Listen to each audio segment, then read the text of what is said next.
J'espère que vous allez tous bien. Avant de commencer notre séance d'aujourd'hui, c'est utile de faire une petite révision de ce qu'on a fait la séance précédente. D'abord, on a dit que l'économie est définie par son objet et sa méthode.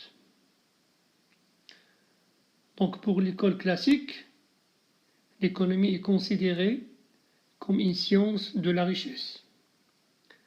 Pour l'école néoclassique, l'économie est considérée comme une science de l'échange marchand et des prix. Pour la pensée socialiste, bien sûr à travers les définitions de Karl Marx, Friedrich Engels et Lénine, l'économie est la science qui étudie les relations sociales de production sur la base de matérialisme historique. Et pour la théorie libérale, l'économie est considérée comme une science des choix efficaces. C'est-à-dire, l'homme possède du bien illimité, alors que les moyens pour l'y satisfaire sont limités. À cet effet, elle doit effectuer des choix rationnels. Donc, d'une part, on a des besoins qui sont illimités, et d'autre part, on a les ressources qui sont rares et limitées. Maintenant, qu'est-ce qu'un besoin? Donc, les besoins sont au cours de l'activité économique, puisque leur existence est la raison d'être de la production. Donc on peut dire que le besoin est un sentiment de privation, de manque, que l'individu cherche à faire disparaître par la consommation d'un bien ou d'un service. Donc l'homme, bien sûr, il a toujours des besoins. Il a besoin de manger, de boire, de s'habiller, etc., etc.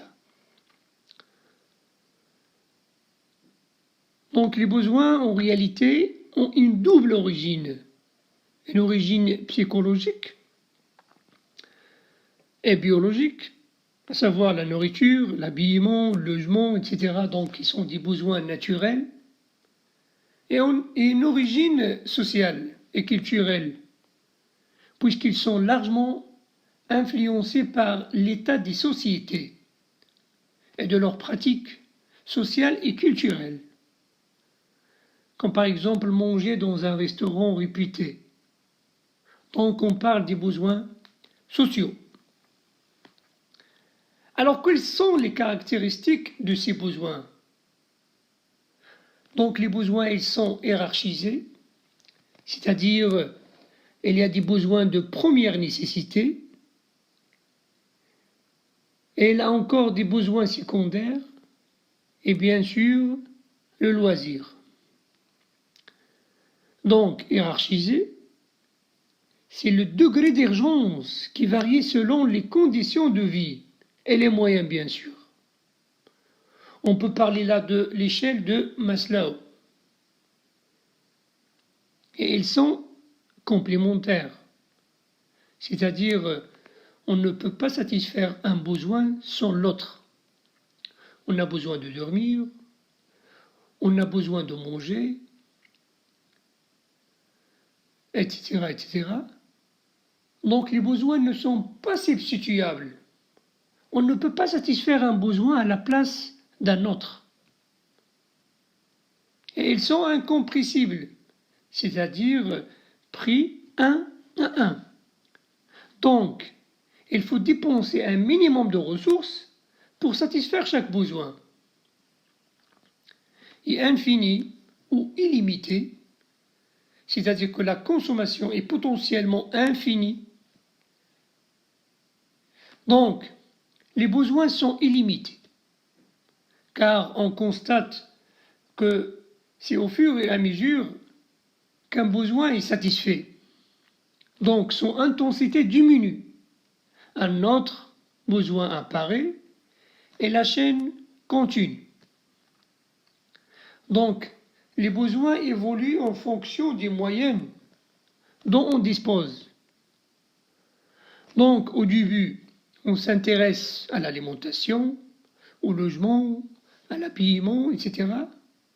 Mais après, on passe aux besoins plus ou moins qu'on appelle des besoins secondaires ou de loisirs. Maintenant, on passe aux classifications des besoins. Donc, on peut trouver deux catégories de besoins, ce qu'on appelle les besoins primaires et les besoins secondaires. Donc, les besoins primaires, ce sont des besoins vitaux, psychologiques, nécessaires à la vie et à la survie même de l'homme. C'est l'alimentation, le logement et l'habillement. Alors que les besoins secondaires, ce sont des besoins de civilisation, c'est-à-dire qui varient d'une société à une autre. On peut distinguer les besoins de confort, les besoins de loisirs, de culture, etc. Maintenant, on parle de besoins économiques. Qu'est-ce qu'un besoin économique? Donc, on dit qu'un besoin est économique lorsque des biens et services sont achetés pour satisfaire ce besoin. Et il y a aussi des besoins non économiques, c'est-à-dire qu'on peut satisfaire sans rien dépenser, sans passer même sur le marché. Et on a également des besoins individuels et des besoins collectifs, alors que les besoins individuels, qu'ils sont propres à l'individu, par exemple, moi, j'ai besoin de boire le thé, l'autre besoin de boire le café, etc. Et on a des besoins collectifs. Ce sont des besoins bien sûr propres à plusieurs personnes, mais satisfaits par les biens collectifs. C'est-à-dire ils sont satisfaits collectivement. C'est par exemple le besoin de l'étude, l'éducation, l'école ou l'université reçoit un groupe d'individus, un groupe d'étudiants pour satisfaire leurs besoins d'études. Les hôpitaux également, les routes, etc., etc. Maintenant, est-ce que la nature permet-il de satisfaire tous nos besoins? Donc, bien sûr que non. D'ailleurs, pour satisfaire les besoins, l'homme, il doit produire des biens et services.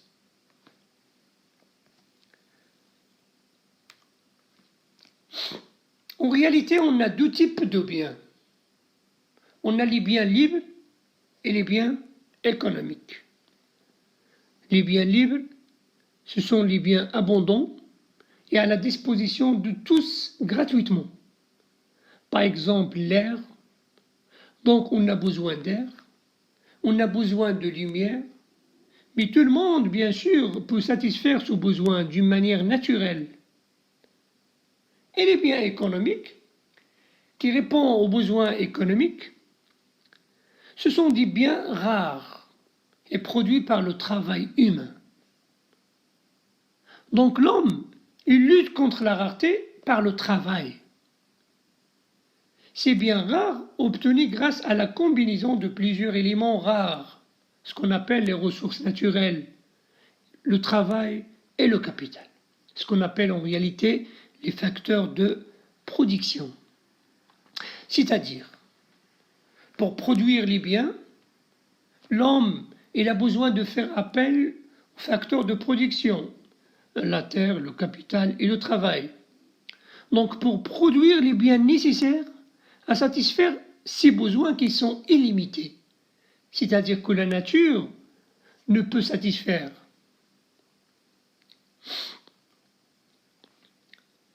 Maintenant, on passe aux méthodes d'investigation à l'économie.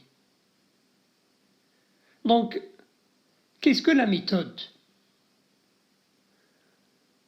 dans le langage scientifique, donc c'est le chemin qu'il faut suivre pour arriver à la découverte de la vérité.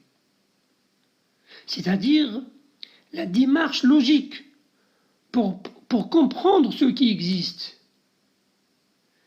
Donc cette démarche met en cause deux composantes: la réalité observée et l'esprit qui observe cette réalité. Donc, pour découvrir la réalité, l'ensemble des analyses sont nécessaires à prendre en considération pour limiter bien sûr le champ d'intervention. On commence maintenant par deux types d'analyse, à savoir l'analyse statique et l'analyse dynamique. L'analyse statique,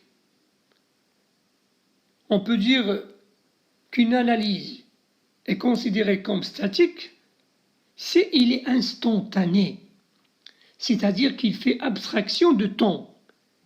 Il n'y a pas de délai de réaction. C'est-à-dire que l'analyse statique, elle ne date pas les variables. Elle fait abstraction des délais de réaction. Exemple, la consommation des individus dépend de leurs revenus.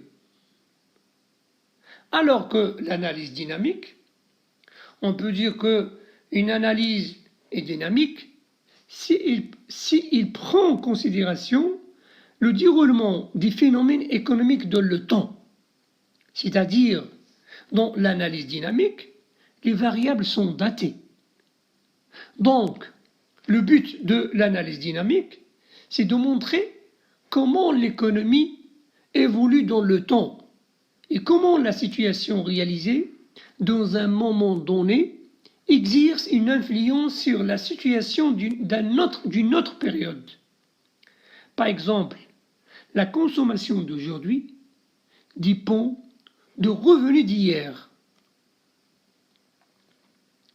On passe maintenant aux particularités de la méthode. Il y a la méthode déductive et la méthode inductive. La méthode déductive, elle part de principes généraux qui sont supposés exacts pour en tirer des propositions nouvelles par un raisonnement logique. Dans la pratique, elle consiste à vérifier une hypothèse générale sur le plus grand nombre d'observations particulières. Donc, la démarche déductive va de général au particulier, de principe à la conséquence. Alors que la méthode inductive, cette démarche consiste à induire des énoncés généraux à partir d'expériences particulières et systématiques. En d'autres termes, cette démarche consiste à partir de l'observation des faits, grâce notamment aux statistiques, pour dégager des principes généraux ou des lois. Donc on peut dire en général que la démarche inductive, elle permet de passer d'observation, d'analyse particulière ou spécifique, à des perspectives plus générales. C'est-à-dire on va de particulier vers le général. Maintenant, la distinction entre l'analyse positive et l'analyse normative. L'analyse positive n'explique pas comment on est arrivé à une situation. Il analyse tel qu'il est. Il nous donne une photographie de la situation telle qu'elle est. Alors que l'analyse normative, c'est l'étude des phénomènes économiques et des comportements des agents économiques, tels qu'elles devraient être. En d'autres termes, Il cherche à dire ce que doivent être les choses et les comportements. Elle porte donc un jugement de valeur en appréciant ce qui est bien de ce qui est mal. Maintenant, on cite le champ de l'analyse économique, c'est-à-dire en réalité l'économie est souvent divisée en deux grandes catégories, à savoir la microéconomie et la macroéconomie. Donc la microéconomie qui analyse les comportements individuels qu'il cherche à expliquer. Étude par exemple de comportements de consommateurs ou de producteurs, alors que la macroéconomie examine une économie comme un ensemble. Il traite les variables ou d'agrégats globaux, comme par exemple le produit national, le chômage, l'inflation, la demande globale. C'est-à-dire il s'intéresse également aux relations entre les grandeurs globales dans l'ensemble du système économique. Ces deux méthodes sont liées. Un autre niveau de l'analyse, à savoir la mésoéconomique, c'est une analyse à l'échelle des filières.